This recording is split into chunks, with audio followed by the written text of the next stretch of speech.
Hello everyone, Matt from Model Minutes here and welcome back to the workbench for another unboxing, and this week it is the 1/72nd scale Supermarine Spitfire Mark Vc from Airfix. So join me as I take a look inside the box and see what this one is like.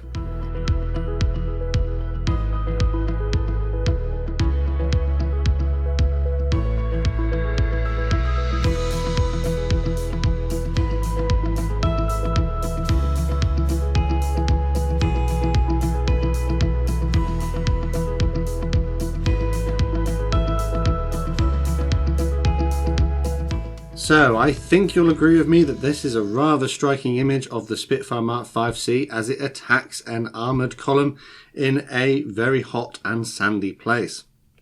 It's got the sort of desert yellow paint scheme and the blue undersides. And over here it tells us that there are two paint schemes included in the kit. Being a Series 2 kit, that's quite common from Airfix kits. And we've got an item code of A02108 down the bottom. Flipping over to the back, there's nothing on the back as to be expected. And on the long edge here, we've got some information about the actual Supermarine Spitfire Mark Vc, and it tells us the two different paint schemes which are included. The first one is a United States Army Air Force one from Algeria in sort of November and December 1942, whereas the other one is one in Italy, October 1943 from the Royal Air Force. Over here we've got a list of paints which you might want to purchase from the Humble range in order to complete either version. We've got a skill level of 2, so it should be a little bit harder than a starter set but not too difficult on the whole, and a flying hour, which is a coupon. Cut that out, keep it. You might be able to redeem it against more kits in the Airfix range if you're a member of the club. On the other long edge of the box we've got some warnings. We've got a cartograph, a decal logo there, which tells us that the decals are made by Cartograph, so they should be up to the normal standard from Airfix, and to be honest, I do quite like these Cartograph decals. We've got a copyright date for the model design and tooling of 2020, so although the tooling dates from 2020, it was only released 2021, but this does mean it's going to be one of the most recent versions of an Airfix kit released, so it's effectively brand new. We've got some contact addresses for Hornby, and some other symbols about health and safety, recommended to those aged over 8 years old. The shorter edges of the box just have the same image as on the front. Cool, so let's get inside and see what we've got. As usual, I'm going to take a look at the instructions first. There's probably going to be some decals in there somewhere. No? Alright. These seem to be to the normal format from Airfix, sort of multicoloured. Information about the actual Spitfire on the front with some warning information down the bottom. We've got a key to the different symbols down here and also some textual information about how to build your kit. And then we come on to our multi-image stages, and these are sort of multicolour. The orange bits indicate parts you've done in the last step, and the sort of grey parts are the parts that need adding. They've also got all the different paints annotated on here so that you correctly paint your kit effectively. So a little bit more complicated than the Spitfire Mark Vc we looked at last week, because that was the starter set version. This is going to have hopefully a lot more detail and a lot more going on. So what are we doing? We're starting off with building the cockpit interior. It looks to me that this is a sort of cockpit bathtub, a bit similar to the 148 Spitfire I built a few years back. Add the various components, put the chair in, turn the page. Yeah, so it's effectively a tub which will then get glued inside of the fuselage. Here it tells us that if you want to have the cockpit canopy closed, you must remove this extra bit of plastic from inside the fuselage here. Otherwise it won't fit. So you need to pay attention to that as you're going through. Install the cockpit inside of the fuselage. And then here we've got a sort of spinner part. Don't glue it. That's what that square means. Don't glue it into there. Just press it together. And then you should be able to have a freely rotating prop. I know Airfix, I've actually made a video about this a little while ago. I think it was last year when they announced this. And I was saying, do we need another Spitfire? And I went on a bit of a rant about, I don't think we need it. And people were going, yeah, but we haven't got a Spitfire Mark Vc. And I was going, okay, cool, fine. But in that video, they made a big song and dance about the fact that you can install this component and then put the propeller on later, and it means that you don't have to worry about painting the propeller when it's installed. But they made it out like it was the first time it had ever been done, but they've been doing that sort of design on kits for, I don't know, for the last 10 years or so that I've been building models. So it's not exactly new, but they did make a bit of a fuss about it. Anyway, so moving on from that, landing gear wheel wells, installed them. They do seem to have a ever so slight Eduard feel to it, because this is the sort of technique that Eduard do. If you want to put the slipper tank in underneath, you need to drill out those two holes. Add the upper and lower wing halves together. Turn the page. Add the fuselage to the wings. Add your tail surfaces. Air intake under the nose. So I'm looking at this and it's making me think that this will allow for different variants of the Spitfire Mark 5C, because this has got the big chin intake, the sort of tropical filter I think it is, for using it in hot and dusty climates. Now here it tells us we've got two different gun options. We've got the blanked out cannons, or we can install the cannons, because being a C-wing you could change up the armament depending on the mission profile that you wanted to do. We can install our air radiator intakes, and you can have the exhaust vent either open or closed, which is quite a nice feature. We've got another air intake there. Turn the page. Now we have the option, as is quite typical, to have the wheels raised or lowered. Because there's no display stand included, I'm probably going to go for the lowered option. Pop in the tail wheel, add the slipper tank if you want to, and then there are two different engine exhausts by the looks of it. So scheme A requires this one and scheme B requires that one, so make sure you read the instructions as you go. And then moving on down, we've got two different propellers as well, so make sure you pay attention to the different scheme. Add glue only to the yellow area, which is similar to the instructions that we saw last week in the other Spitfire Mark 5C video. So they seem to be cross-transferring some of the information, you know, sort of some of the style, some of the themes. Turn over the page, nearly there. Add the pitot tube under the wing. Pilot, this is how to paint him. Sorry, I can't quite see that. There's how you paint the pilot. Pop him in there. Not sure if I would pop him in there. I'd probably pop him in earlier to make sure he actually fits, because I've had to cut the legs off of Airfix pilots before to get them to fit. Add the cockpit canopy, so you can have it closed or open, which is a great feature. Airfix doesn't always give you the choice, so this is nice to see. And then, after you've done that, you should have a completely assembled model. So let's look at the painting instructions. As usual, painted in colour. Sorry, not painted, printed in colour. And I love that Airfix does this, because it just makes it so much easier to follow what you're doing. Like, other brands don't do this, and it makes it very difficult when this is all black and white. It's very difficult to tell the difference between the two different shades that you're supposed to be using. But yeah, so this is the Army Air Force version. You can see where it was sort of ex-RAF because they blanked out one of the roundels on the wings. We seem to have more decals than normal on an Airfix Spitfire. We've got sort of wing walkway markings and things like that. They've even given us the dimensions for the yellow tips on the propellers, which that's quite nice. We need to have a sort of brown, two different shades of brown and an azure blue for the bottom, which in my opinion is quite an attractive look for a Spitfire. And this one's got some nice shark's teeth on it as well. So quite a visually interesting scheme. And then let's have a look at the next one. And then this is the RAF version, so it's effectively the exact same paint scheme. However, it hasn't got the shark's teeth. It's using RAF roundels rather than American ones. It's got a red spinner and some red tips on the tail. And if I'm brutally honest, I'm probably leaning towards doing this one. And I think actually you'll notice that this has got the 4 cannons installed, whilst the other version only had 1 cannon and the machine guns. So yeah, I'm edging towards doing this one at the moment, because I quite like the look of it. But let me know down in the comments, which version do you think I should do, American or RAF? But that's the instructions. So yeah, up to the usual standard from Airfix and reasonably easy to follow.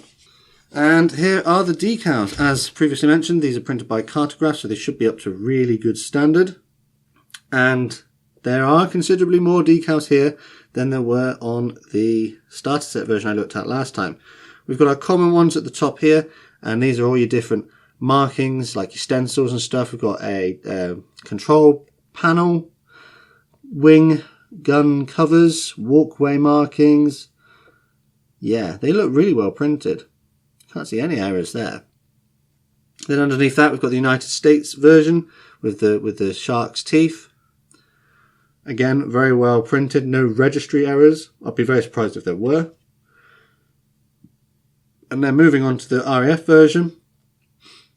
Yeah, that's good too. I have noticed though that the colours are slightly different to normal. The red is more of an orange, but I guess that would be because of sun bleaching in the hot, sunny climate that these are operating. So I wonder if that's the reason for that. But they do look really good. I seriously doubt you'd have any issues in applying these. Cool. So let's look at the last bit. The bit that we're all here to see. And these are the sprues. So we've got 1, 2, 3, 4 grey sprues and a clear one as well, which would make sense seeing as you've got cockpit canopies and the like. So let's look at the cockpit canopy first, and it's very similar to the starter set one we saw last week. I'd say this is better quality. The one last week seemed a bit more wavy. We've got the whole one-piece canopy there for closed, or the 3-piece canopy here if you want to have it open. Crystal clear, no scratches that I can see, and no flash either, so that's really good. Up next, we are going to look at this sprue, which has the wings on, and it's got the same sort of level of detail as the Spitfire we saw last week. It's raised and recessed as appropriate, but the plastic does feel a little bit thin. It's a little bit flexible, but it's not bad. It doesn't feel particularly greasy, and I can't see any flash on it either. But there is one thing I'm going to say, and that is, if this is the brand new tooling, which is supposedly the absolute best that Airfix can do in 2020-2021 period, why do the details seem simplified? Yeah, we've got some little slight hints at sort of rivets here on the cowling on the nose, but like comparing it to the Eduard Spitfire, like Eduard are leagues ahead in the mould detail. We've got some black marks here. That's from the moulding process. It's on there. I don't know what that is. There's some sort of dirt. Flipping over, in detail on the inside. I mean, I'll show you what I mean about the Eduard one. So this is the Eduard Mark 8, and you can see, I mean, it's quite hard to tell in the light, but these are the wings. So they should be very similar, but you can see on the Eduard Mark 8 there are like rivets all over it, whereas the Airfix wing tips are effectively just smooth. It's got the main elements of detail, but it's not particularly it's not like as detailed. So if Eduard can do it, I don't know why Airfix in 2021, when it's a brand new kit, can't. So I'd like to see that, Airfix, if you're watching in the future. Get those details on there. Speaking of the details, let's look at the pilot. Pilots are either really well made or quite poor. And he looks okay. If I'm honest, he looks identical to the pilot we saw last week in the other Spitfire Mark 5. So they've literally just copy and pasted that. Completely usable. But I was expecting to see something a little bit different. I don't know why. I don't know why I was expecting to see something different, but yeah, it makes sense, I suppose, from a cost-saving measure. We've got our different engine components here. Exhaust, sorry. We've got a bit of, is that excess plastic there? No, don't know. Air intakes, slipper tanks. Yeah, so I was right. There is another part here for a smooth sort of engine underneath, whereas you've got the tropical filter there. So Airfix have planned ahead. They have thought to themselves, what other paint schemes can we do this Spitfire Mark 5C in? So I imagine in the future we'll see some which don't require the desert intakes. We've got our two prop spinners. We've got elements of the cockpit there. And on the last sprue, we've got our cockpit interior, which looks very, very similar to the Spitfire Mark 14 that I built in 1/48 scale. It's almost like that's just been scaled down. And we've got the bits here for the landing gear bays. The wheels are okay. And they look exactly the same as the wheels from the other Spitfire Mark 5C kit we looked at last time, apart from the holes in the back are slightly different. But I'd say they've just saved a few costs there. And then we've got the two different propellers. As a kit, it looks absolutely fine. But bearing in mind that you're handing over £11 for this, so £10.99 is your recommended retail price, I feel like they perhaps could have gone a bit further with the detail. But yeah, I think it's probably time to start concluding this review. So in conclusion, we've got 4 grey plastic sprues and 1 clear one, which seem to be moulded to a good quality, but with no flash. We've got a fairly easy set of instructions, which are printed in colour. We've got a lovely looking set of decals. Those are really nice. I love the different colours on there and the print quality. And all of that comes contained inside a nicely illustrated box. I mean, I've got to say one thing about Airfix boxes they are quite attractive to look at on the shelf. So, thoughts, feelings.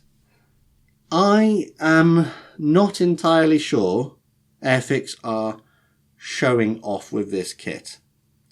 Bearing in mind, I looked at the starter set version last week, which was this one here. We looked at that one last week. So take a look at that one for a more detailed, in-depth look. But the mould quality, sort of detail-wise, it's very similar. It's almost exactly the same. Yes, there are more details because they've got more parts. But why can't they do, if they're going for a starter set version of a Mark 5C and a upgraded, brand new version of the Spitfire Mark 5C, why didn't they do this one, you know, like all the bells and whistles, get as much detail on there as they possibly could? They effectively look the same. I mean, I don't know about you, but why bother building this? Why bother spending an extra 4 or 5 hours building this and getting the internal areas looking good if this other one doesn't have internal areas and it will look exactly the same when it's finished? Well, obviously paint scheme's different, but it will look exactly the same on the outside. Like, that's my question. I'm not sure that this is the best that Airfix can do. I think that they're holding back. I think that this was a chance for them to show off their design skills and their mould quality. And to be brutally honest, I'm not sure they quite hit the mark this time. Don't get me wrong, it looks to be a really nice kit, but I just have my reservations. So when I made my video last time about do we really need another Spitfire kit, I feel like Airfix went a bit crazy because they ended up making 2. Let me know down in the comments, do you agree with me? Do you think that perhaps Airfix could have tried a bit harder with this one? What I'm actually thinking of doing next time is getting this one and the other Spitfire Mark 5C and doing a side-by-side comparison just to check that they are basically identical, although obviously one's going to be simpler than the other. So then that would confirm to me whether or not they've, pulled their fingers out, so to speak. But yeah, so if you'd like to see that, or if you've got any other information you want to give me, let me know down in the comments. Please make sure you like the video if you enjoyed it or found it useful. And if you click that subscribe button with notifications on, you'll never miss a modelling upload. Massive shout out to my patrons and channel members. Big thanks to these guys for the extra support they give my channel. If you'd like to learn more about what becoming a patron or channel member means, take a look at the links in the description. Finally, one last thing to say is a massive thank you to you for watching this one, and I will see you on the workbench again next time.